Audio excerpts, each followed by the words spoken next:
Salut les amis, aujourd'hui je veux parler de quelque chose un peu plus sérieux parce que ça me touche à cœur et j'ai envie de vous expliquer un peu ce qui se passe aux États-Unis et ce que moi je ressens, comment je sens à propos de cette histoire de drapeau des États confédérés. Si vous ne le savez pas, vous devrez savoir, mais si vous ne le savez pas, je viens d'Atlanta. Atlanta se trouve en Géorgie, ce qui est un État du Sud. Et si on dit État du Sud, on dit ancien État confédéré. Mais avant de vous dire ce qui se passe actuellement aux États-Unis, il faut comprendre un peu l'histoire. Je sais que l'histoire, c'est pas marrant, c'est pas fun, on n'est pas en cours, on est sur YouTube, mais il faut mieux comprendre comment on est arrivé là. En 1861, les États du Sud ont succédé, ont quitté les États du Nord. Ils ont dit, nous, on veut notre propre pays, on ne veut faire plus partir des États-Unis, on va partir. On quitte, on se casse. C'était pour beaucoup de raisons, notamment l'esclavisme. L'esclavage. C'est pas marrant. Et le manque de politiciens dans le gouvernement. Voilà. Mais on parle pas de ça. Quand les États du Sud ont fait leur propre pays, il fallait avoir un drapeau. Ils ont fait un drapeau qui s'appelle the First National Flag, et c'est cela. Ce n'est pas le drapeau que vous voyez partout. En fait, ce deuxième drapeau, ça s'appelle le Battle Flag of the Confederacy, et c'est cela. C'est parce que, comme vous pouvez remarquer, le premier drapeau ressemble beaucoup au drapeau des États-Unis. Et pendant les batailles, les sudistes ont remarqué très vite que c'était difficile de savoir qui était en face. Parce que la seule façon de savoir quelle armée il s'agissait, c'était grâce au drapeau. Et les deux drapeaux étaient presque pareils. Alors les confédérés, les sudistes, ont trouvé un autre drapeau pour les batailles, pour se démarquer. Et voilà d'où ça vient, ce fameux drapeau des États confédérés. En tout cas, les États du Sud ont perdu et les drapeaux étaient enlevés. On les voyait presque plus après 1865 et 1950. Il y a seulement un État du Sud qui a incorporé ce ancien drapeau de bataille dans leur drapeau d'État. Parce qu'aux États-Unis, vous savez peut-être, mais on a un drapeau pour chaque État. Il y a quelques-uns qui font n'importe quoi, comme la Californie avec leur ours hyper bizarre, et l'Alaska avec les étoiles. Ouh, j'ai des étoiles. Mais les États du Sud ont décidé d'incorporer l'ancien drapeau de bataille des États confédérés. C'était en 1950 que c'est redevenu un drapeau qu'on voyait dans le Sud. Il ne faut pas chercher midi à 14.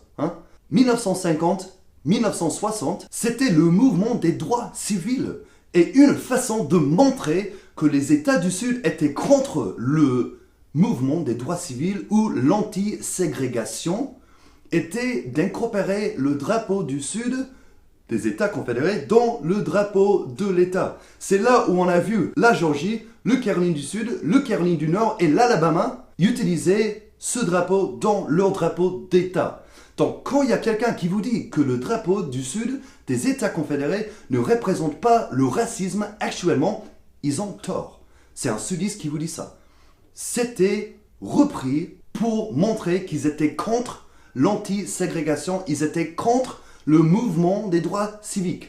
Martin Luther King a gagné, on a les droits civiques partout, on est tous égaux, heureusement, mais ce drapeau a resté dans les drapeaux des États. La Géorgie, par exemple, d'où je viens, ils avaient ce drapeau jusqu'à 2001. 2001, ils avaient ce drapeau. Ils l'ont changé en 2001 pour ce drapeau qui a toujours incorporé un drapeau du Sud, the First National, comme vous pouvez remarquer. Donc les États du Sud ont gardé cet esprit, cette histoire, cette façon de montrer qu'ils étaient du Sud. Maintenant, actuellement, on est arrivé à aujourd'hui, avec tout ce qui se passe aux États-Unis entre les Noirs et les Blancs, les polices et des terroristes, le droite, le gauche, le tout. On veut enlever ce drapeau de tous les bâtiments gouvernementaux. Un bâtiment gouvernemental, ouais. Il y a des gens qui veulent même bannir, enlever ce drapeau de partout. des produits, des t-shirts, de la télévision, des films, etc., etc., etc. Vous pouvez même voir derrière moi un print de mon État avec le drapeau de l'État, qu'il s'agit du First National. Pour moi, ça ne représente absolument pas le racisme. Quand je vois ce drapeau, ça me rappelle chez moi. Ça me rappelle mon enfance, ça me rappelle mes amis, ça me rappelle l'État où j'ai grandi.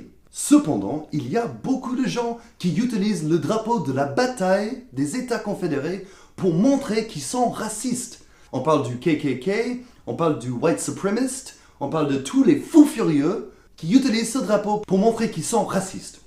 Dans ce cas, je suis complètement d'accord qu'on devrait enlever ce drapeau de tous les bâtiments publics.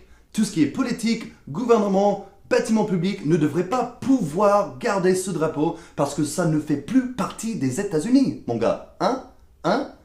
Cependant, je pense que les gens, même les fous furieux, ils ont le droit de dire et faire ce qu'ils veulent. Enfin, les limites quand même, mais bon. Donc s'il y a quelqu'un qui veut porter un t-shirt avec le drapeau des États confédérés dessus, ça c'est son initiative.